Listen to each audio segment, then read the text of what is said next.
Okay. आज हमारे पास है क्वेश्चन 165 समीर बंसल का। तो करते हैं इसे, देखते हैं, एक बार इंसर्ट कर लेते हैं। हाँ। तो ये एक सीक्वेंस सीरीज का क्वेश्चन है। सॉल्व करते हैं इसे। हाँ, आसान सा ही क्वेश्चन है ये। सॉल्व करते हैं। तो इसमें हम पहले देख रहे हैं, ऐसे कोई भी सीक्वेंस सीरीज का सवाल हो तो हमारा फर्स्ट स्टेप क्या होता है, उसमें टी आर लिखना। और टी आर कैसे लिख सकते हैं हम? सीक्वेंस को ऑब्जर्व करके। तो सीक्वेंस को ऑब्जर्व करते हैं यहाँ पे। तो हमारे पास गिवन है S is equals to 1/9 plus 1/18 plus 1/30 plus 1/45 plus 1/63 and so on. तो अगर हम देखें इसके डिनोमिनेटर को ऑब्जर्व करें ध्यान से, तो 9, 18, 30, 45। हाँ, तो यहाँ पे अगर देखा जाए तो डिफरेंस कितना है 9 का।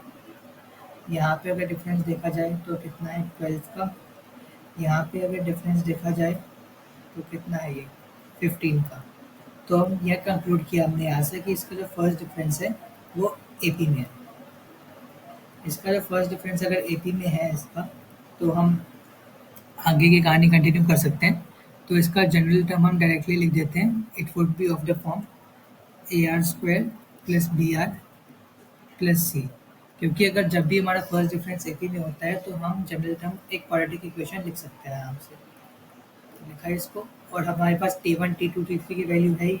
तो वैसे जब मैंने R को 1 डाला तो A plus B plus C मेरे पास 9 आया पहली इक्वेशन। दूसरी इक्वेशन मेरे पास आया 4A plus 2B plus C is equals to 18 और 9A plus 3B plus C equal to 30। तो अब हम इन तीनों इक्वेशन को सॉल्व कर लेंगे। जब आप तीनों इक्वेशंस को सॉल्व करोगे तो आपका ए बी सी का वैल्यू जो आएगी वो आएगी आपकी A equal to 3/2, B equal to 9/2 and C equal to 3। तो इससे हमारी जनरल टर्म तैयार होगी। डेट इज हमारा जो सम होगा वो होगा sigma 1/3r² plus 9r/2 plus 3। तो यहाँ पे हम क्या करते हैं 3/2 कॉमन निकाल लेते हैं। ठीक है। जैसे ही हमने यहाँ पे 3/2 कॉमन निकाला तो 2/3 बाहर आया। दैट इज 1/सिग्मा r² प्लस 3r प्लस 2। तो अब ये देख सकते हैं ये एक बहुत फैमिलियर सी इक्वेशन बन गई। इसको हम फैक्टराइज कर सकते हैं 1/r+1 प्लस r+2। ये 2/3 आ रहा है यहाँ पे। तो यहाँ पे 1 की जगह भी हम लिख देते हैं r+2 माइनस r+1। और अब इसे स्प्लिट कर लेते हैं नेक्स्ट पेज पे। तो 2/3 तो अलग से आ ही जाएगा।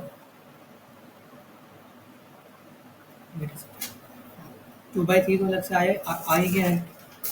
और यहाँ पे हम लिख सकते हैं ब्रैकेट में इसकी हेल्प से 1/r+1 माइनस 1/r+2। हाँ, तो ये टी आर आ गया। अब T1 यहाँ से निकालें तो 2/3 टाइम्स 1/2 माइनस 1/3।